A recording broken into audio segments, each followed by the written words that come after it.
नमस्कार।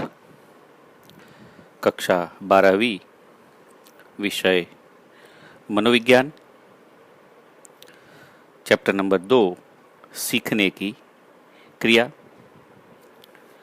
प्रिय दोस्तों, हमने इसके पहले 3 वीडियो द्वारा सीखने की क्रिया को समझने का प्रयास किया। पहले वीडियो में हमने सीखने की प्रक्रिया को समझा, उसकी व्याख्या को समझा। दूसरे वीडियो में हमने सीखने की पद्धतियों में से 2 पद्धतियों की बात की, जैसे कि अनुकरण द्वारा शिक्षा और प्रयत्न एवं बोल द्वारा शिक्षा। जबकि तीसरे वीडियो में हमने अभिसंधान द्वारा शिक्षा में शास्त्रीय अभिसंधान का पावलोव का प्रयोग देखा और उसे समझने का प्रयास किया। आज हम अभिसंधान द्वारा शिक्षा पद्धति में ही क्रियात्मक अभिसंधान का स्किनर का प्रयोग देखेंगे और उसके बारे में समझ प्राप्त करेंगे। तो आइए बात करते हैं Skinner's experiment of operant conditioning. तो अभिसंधान द्वारा शिक्षा में ही रशियन शरीरशास्त्री पावलोव ने हमें शास्त्रीय अभिसंधान की बात समझाई, जबकि यहाँ B.F. स्किनर, जो अमेरिकन मनोवैज्ञानिक है, उन्होंने मनोविज्ञान को क्रियात्मक अभिसंधान की मूल्यवान भेंट दी। दोस्तों, शास्त्रीय अभिसंधान में हमने देखा कि घंटी बजाने से और उसी के साथ भोजन देने से कुत्ते को लार जरना शुरू हो जाता है, किंतु कुत्ते को कोई प्रतिक्रिया करनी होती नहीं है। कुत्ता तो एक स्टैंड पर बंधा हुआ ही रहता है, उसे कुछ भी करना नहीं है। और उस हिसाब से अगर हम बात करें तो शास्त्रीय अभिसंधान और कारक अभिसंधान दोनों में अलग अलग विचार श्रेणी है, क्योंकि शास्त्रीय अभिसंधान की बात, जैसे मैंने अभी कहा, कि उसमें प्राणी को कोई प्रतिक्रिया नहीं देनी है। खाना यानी कि भोजन उसके सामने प्रस्तुत कर दिया जाता है, उसे तो अपने आप जो प्रतिक्रिया उत्पन्न होती है उसकी बात थी।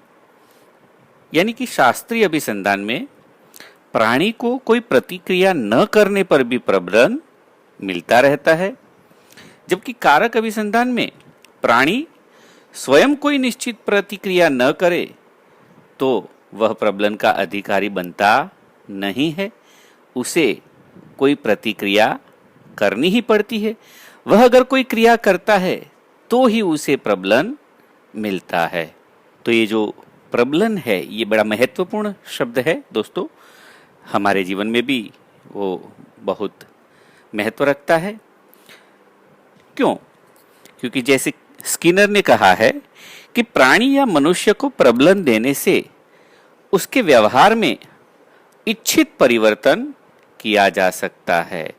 यानी कि हम इंसानों में भी हम जिस प्रकार का हमारे इर्द गिर्द रहने वाले लोगों से या हमारे बच्चों से जिस प्रकार के व्यवहार की अपेक्षा करते हैं, उसके लिए हम उसे प्रबलन देते हैं और प्रबलन के माध्यम से हम उनसे इच्छित व्यवहार करवा सकते हैं। तो इस क्रियात्मक अभिसंधान को प्रायोगिक रूप से परखने के लिए स्किनर ने एक समस्या पेटी बनाई और एक भूखे चूहे को उसमें रखकर उस पर प्रयोग किए। तो आइए स्किनर ने जो क्रियात्मक अभिसंधान का प्रयोग किया चूहे पर, उसी को समझते हैं। स्किनर का कारक अभिसंधान यानी कि क्रियात्मक अभिसंधान का प्रयोग। तो दोस्तों, क्या किया स्किनर ने? स्किनर ने एक विशेष प्रकार की समस्या पेटी बनाई और उस समस्या पेटी में एक भूखे चूहे को रखा गया। देखिए दोस्तों, यह शब्द भी हमें पकड़ना है, आवश्यक भी है कि समस्या पेटी में भूखे चूहे को रखा गया है, क्योंकि अगर भूखा न हो तो वह कोई क्रिया करने के लिए उत्सुक नहीं होगा। तो यह भी आवश्यक है कि समस्या पेटी में भूखे चूहे को रखा गया है। तो चूहे ने क्या किया? चूहे ने पेटी में से बाहर निकलने के काफी प्रयास किए। क्या किया? पेटी में दौड़ा, सरियों पर पंजों से चीरा मारने लगा, दांतों से काटने लगा और पूरे पिंजरे में यानी कि पूरी समस्या पेटी में इधर उधर घूमता रहा। क्यों? क्योंकि भूखा है, उसे भोजन चाहिए और इसीलिए वह समस्या पेटी से बाहर निकलना चाहता है। तो दोस्तों, इस प्रकार अनेक प्रकार की क्रियाएं करते करते पूरी समस्या पेटी में इधर उधर घूमते दौड़ते अनेक तरह के प्रयास करते करते अचानक अन्न गुटिका प्राप्त करने का जो हत्था था वह उससे दब जाता है और अन्न गुटिका अन्न पात्र में आकर गिरती है। किंतु ध्यान रहे, चूहे को तो पता ही नहीं है कि यह हत्था दबा है और हत्था दबने से अन्न गुटिका अन्न पात्र में आकर पड़ी है। वो तो इधर उधर घूमता रहता है, वो जैसे प्रयास कर रहा था वैसे ही प्रयास करता रहता है। चूहे को पता नहीं है। यकायक उसका ध्यान अन्न गुटिका की ओर गया। चूहे का ध्यान जैसे ही अन्न गुटिका की तरफ गया, उसने अन्न गुटिका खाई और थोड़ा शांत हुआ। चूहे ने अन्न गुटिका तो खा ली, लेकिन उसको पता नहीं है कि अन्न गुटिका कैसे आई। हत्था दबाने से आई है, लेकिन उसे पता नहीं है कि यह हत्था दबाने से अन्न गुटिका इस पात्र में आकर गिरती है। तो चूहे को फिर से समस्या पेटी में रखा जाता है। चूहा फिर से पहले की तरह बाहर निकलने के व्यर्थ प्रयास करता रहता है और इस प्रकार बार बार चूहे को समस्या पेटी में रखना और उसका अध्ययन करना। तो स्किनर ने क्या अध्ययन किया? बार बार चूहे को समस्या पेटी में रखा गया और चूहा दौड़ धूप करता है और भोजन प्राप्त करने का, समस्या पेटी से बाहर निकलने का प्रयास करता है। स्किनर ने क्या नोटिस किया? आइए बात करते हैं। स्किनर ने नोटिस किया कि प्रथम अन्न गुटिका चूहे को पेटी में रखने के 15 मिनट बाद मिली। दोस्तों देखिए, 15 मिनट तक चूहा पूरे समस्या पेटी में इधर उधर घूमता रहता है। अपने पंजों से, अपने दांतों से किसी न किसी प्रकार से वो समस्या पेटी से बाहर निकलने का प्रयास करता रहता है, लेकिन उसे कुछ भी सफलता मिलती नहीं है। तो प्रथम बार जब अन्न गुटिका उसे मिली तो 15 मिनट बाद मिली। दूसरी अन्न गुटिका चूहे को पेटी में रखने के 35 मिनट बाद यानी कि 20 मिनट बाद मिली और तीसरी अन्न गुटिका चूहे को पेटी में रखने के 47 मिनट बाद यानी कि 12 मिनट बाद मिली और चौथी अन्न गुटिका चूहे को पेटी में रखने के 71 मिनट बाद यानी 24 मिनट में मिली। इस प्रकार चूहे को बार बार उस समस्या पेटी में रखा जाता है और चूहा बार बार पिंजरे से बाहर निकलने के लिए प्रयास करता है और उस प्रयासों में उसे यकायक अन्न गुटिका प्राप्त होती है, किंतु उसे पता नहीं है कि अन्न गुटिका कैसे मिलती है। एक हत्था दबता है और अन्न गुटिका आकर अन्न पात्र में गिरती है। किंतु 4 बार के इन प्रयासों के बाद, हत्था दबाने के बाद चूहे को समझ में आ गया कि इस हत्थे को दबाने से अन्न गुटिका प्राप्त होती है। समझिए दोस्तों, सिर्फ 4 बार के प्रयासों में चूहे ने तय कर लिया, चूहे ने समझ लिया कि यह हत्था दबता है तो इस पात्र में आकर अन्न गुटिका गिरती है। तो उसने समझ लिया और उसके बाद जब भी चूहे को समस्या पेटी में रखा गया, जब भी उसे खाना खा रहा था तो वो हत्था दबाकर अन्न गुटिका प्राप्त करने लगा। जैसे ही उसको समस्या पेटी में रखते, वो हत्था दबाता, अन्न गुटिका प्राप्त करता और खाने लगता। हत्था दबाता, अन्न गुटिका प्राप्त करता और खाने लगता। तो दोस्तों, ये था स्किनर का कारक अभिसंधान का चूहे पर किया गया प्रयोग। आइए इस कारक अभिसंधान के कुछ मूलभूत ख्यालों का स्पष्टीकरण समझ लेते हैं। दोस्तों, जैसे शास्त्रीय अभिसंधान में हमने पावलोव के प्रयोग के द्वारा भी कुछ मूलभूत ख्यालों का स्पष्टीकरण किया था। ये वैसे ही कुछ मूलभूत ख्याल हैं, किंतु इसको भी हम समझ लेते हैं। तो सबसे पहला ख्याल है प्रबलन। प्रबलन यानी सीखी हुई या सीखने में आई हुई प्रतिक्रिया को दृढ़ या बलिष्ठ करने वाला घटक। दोस्तों, जैसे शास्त्रीय अभिसंधान के पावलोव के प्रयोग में कुत्ते के मुंह से लार रस झरना शुरू होता है, वह प्रतिक्रिया है। लेकिन उस प्रतिक्रिया के लिए कारण क्या है? कारण है भोजन। तो भोजन प्रबलक हुआ, तो भोजन मिलता है तो लार उत्पन्न होती है।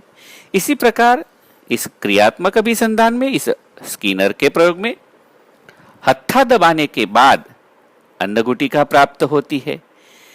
तो हत्था दबाने की जो क्रिया है उसके बाद अन्न गुटिका का प्राप्त होना, ये प्रबलक है।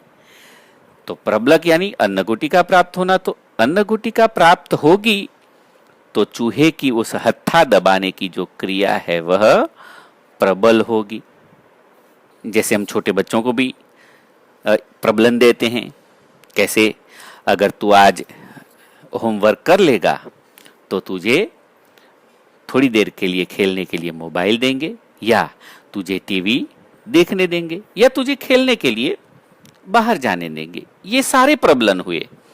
अगर आज का होमवर्क तू कर लेगा तो तुझे मोबाइल देंगे, या टीवी देखने देंगे, या खेलने के लिए जाने देंगे।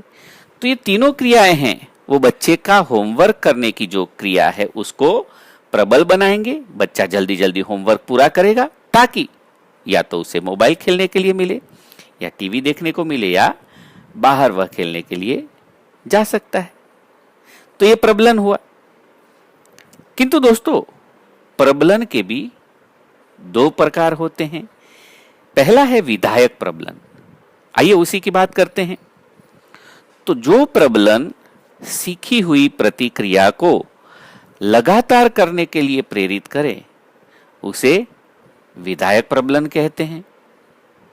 जैसे मम्मी बाहर जा रही है तो बच्चे से कहकर जाती है कि मैं आऊं तब तक उसके पहले तुम अगर स्कूल का गृह कार्य खत्म कर दोगे तो मैं आकर तुझे आइसक्रीम दिलाऊंगी।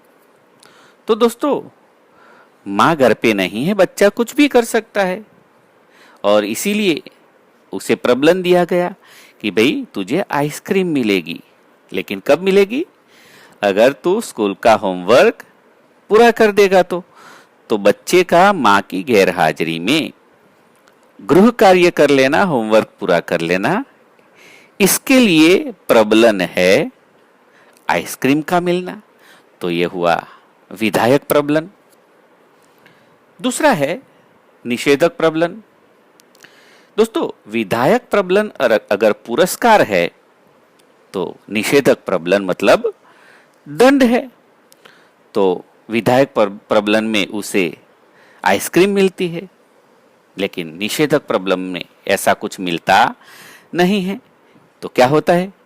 समस्या पेटी में जैसे चूहे को रखते हैं और उसे हत्था दबाने से इलेक्ट्रिक शॉक से राहत प्राप्त होती है।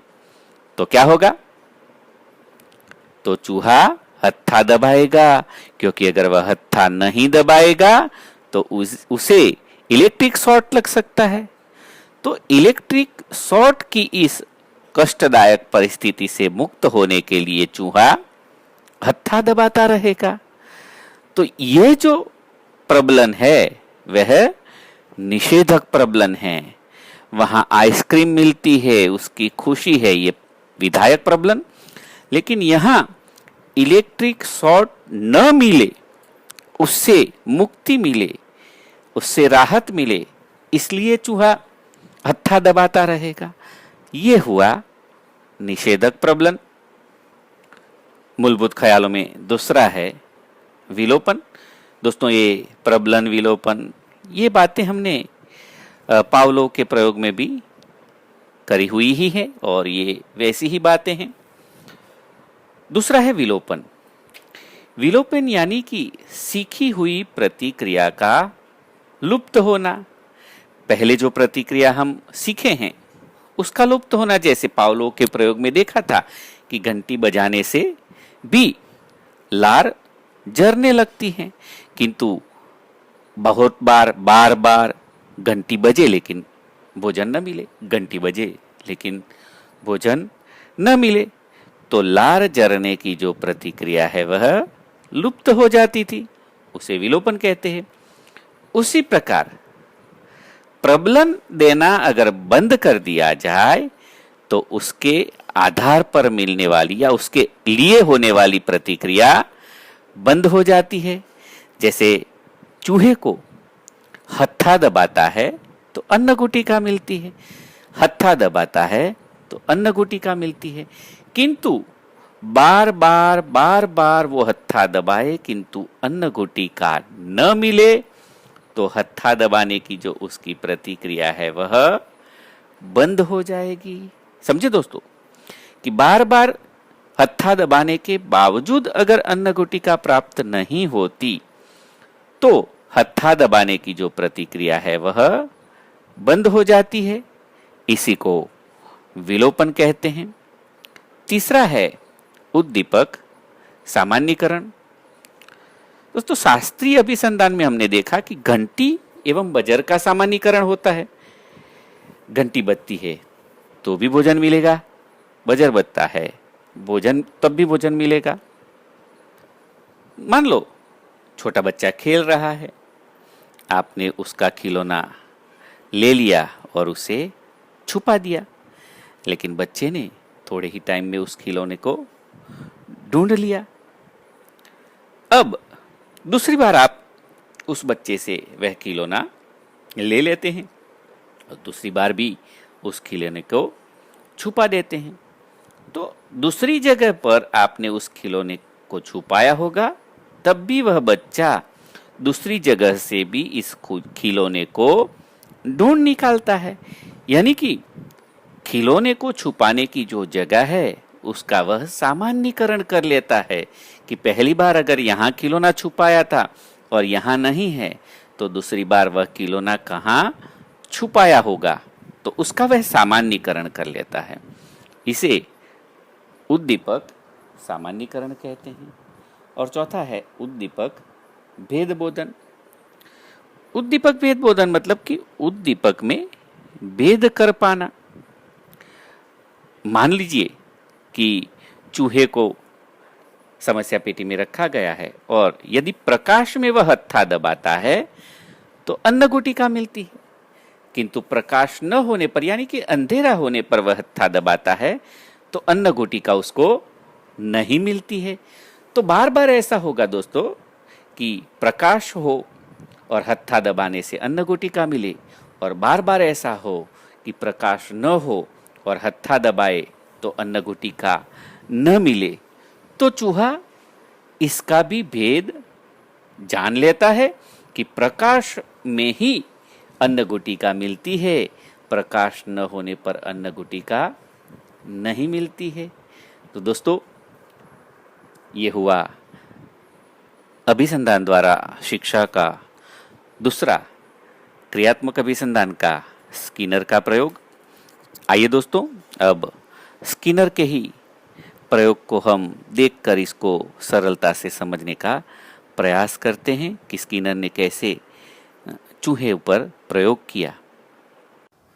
तो देखिए दोस्तों, ये स्किनर ने जो चूहे पर अध्ययन किया